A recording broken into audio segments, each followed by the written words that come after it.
Hi, everybody, and welcome to Realty Success. We are so excited today.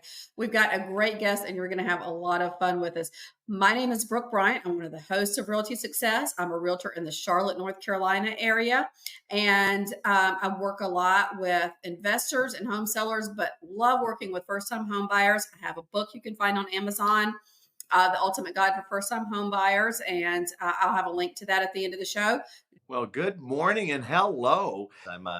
I'm here in Los Angeles of everywhere fun. I'm a mortgage broker. I'm one of LA's Blue Diamond mortgage brokers, and well, that's a lot of fun. That allows us to access solutions in a market space, often before they become market spaces solutions. One of the things that you keep hitting on is you're going to build wealth, and hopefully the goal is to build generational wealth through the proper management of your real estate portfolio. And as I mentioned earlier, I really like working with first-time home buyers. So I love you came into this with don't overextend yourself when buying your home. And I really try to educate my first-time home buyers.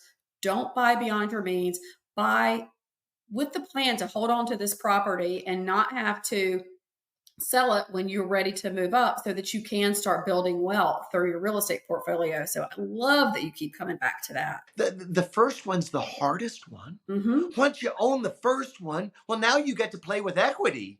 Equity's fun to play with.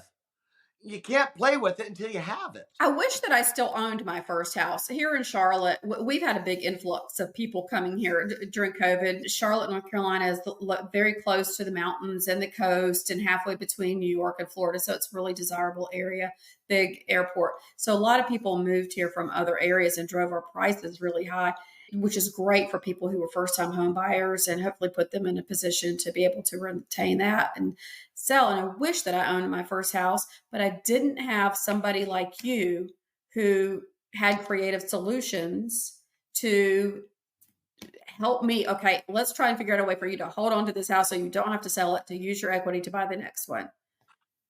Exactly. And I'll take that one step further. I love what you're saying, Brooke. It's really true. You do build wealth by owning real estate. Unlike any other instrument I think we can invest in, real estate does things differently. It allows us to borrow against it, it allows us to rent it, give it away, sell it, even get tax deductions from it. I have a feeling that the obstacle for a lot of first time buyers is the same in most communities. I believe we stay renters longer than we should be because buying real estate is expensive. Renting an apartment or renting a home, often they ask us for our first month's rent prorated and a security deposit. And if we don't have enough credit, maybe an additional enhanced security deposit. That's a different type of number than a large down payment. And I think for many of us out there, we get stopped because we don't believe we can yet. Remember that mortgage class nobody took? Well, exactly. So most of us just think it's 20% down or 10 or some other number I don't have.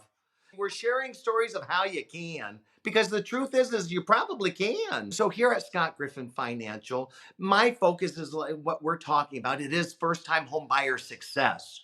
Now, I don't know how you become successful if you don't understand the obstacle you can cure first. The demand for ownership is massive. We know this. We just don't believe we can because we may not have a lot of dollars. So here at Scott Griffin Financial, we just launched First Home Plus. Literally the very best in my career that I've seen that speaks to yes, that really creates a solution to let you have a house. Here's what it is. It invites a California, Los Angeles, Orange County, or the two Southern California counties. It allows them to buy with 1% down. 1% down is a much easier number to measure. It feels like a security deposit.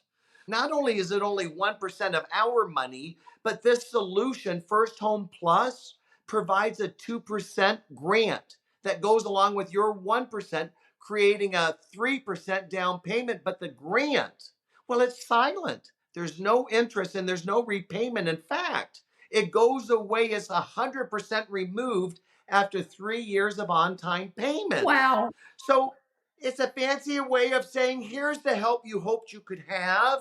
In fact, make a difference in your community. Be a homeowner and make payments on time for 3 years, and you don't even have to pay this portion back. It's yours. Not only is that, there's no mortgage insurance, completely removed. No upfront mortgage insurance premium and no monthly mortgage insurance premium.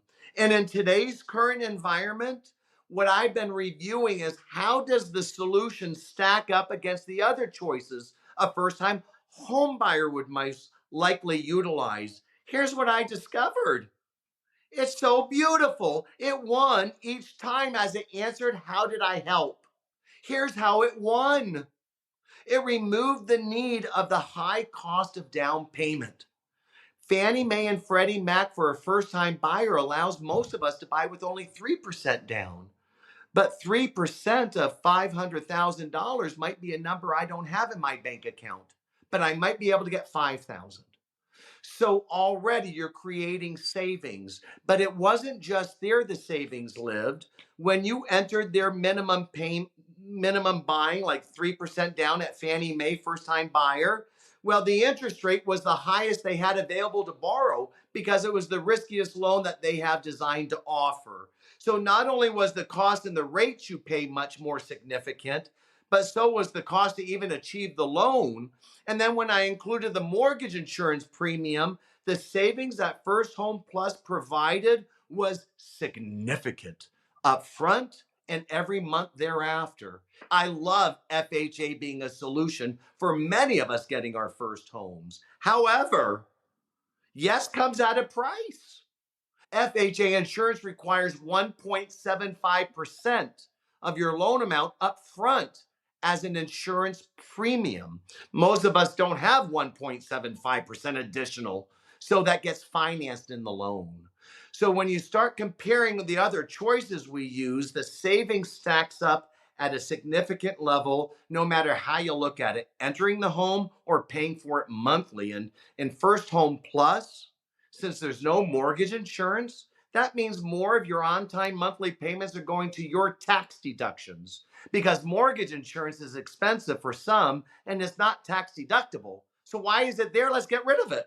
So, First Home Plus did that. And it's did it because here's what it's wanting to do: communities become stronger Yep. through the homeowners that make those neighborhoods theirs.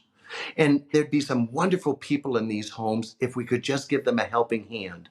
Getting the house for 1% down, no mortgage insurance, free grant money. Just go get a home and start winning next. Scott, But then, yes is so powerful. The first step, right? and yeah, and the ripple effect that it has throughout the community for those families investing in those schools and the small businesses, and it's just the far-reaching effect of that one. That's fantastic. Brooke, that's so well said. So well said. You help one family, it has such a rippling effect throughout all of the spaces, and then you affect others. And I've learned that we take action as people when we see other people winning. I think that we see it when others do it. But what I recommend is to check with your local state housing finance authority. Now, not every state has one, but many do. Housing finance authorities are designed to create solutions for their state and cities to get first time buyers into those homes. They do it by lending money, by doing some other tools. They're little intricate, but they're a way of how you do it. And a mortgage broker is a great way of how to find them. Wherever our listeners are hearing us through, I recommend find a mortgage broker. Allow them to guide you down the path of what today can look like. You might not be able to do it today, this minute, but you can do it. You can get there. There are people out there who will help you find that yes. And one of those people is Scott Griffin. Scott, tell everybody where they can find you. You know, I love the internet. So please, I'm a national television host on Bloomberg Television as well. I'm also on CNBC and Fox Business. The show's called Financing the American Dream. And it's a really fun place to explore real estate lifestyles and communities throughout America. So you'll find me on television, you'll find me on Apple, Roku, streaming on your local streams. And thank you again for inviting me today. I love what you're up to. I love what you inspire and invite. And none of this would have been possible today without your inspiration. Thank you. Well, thank you.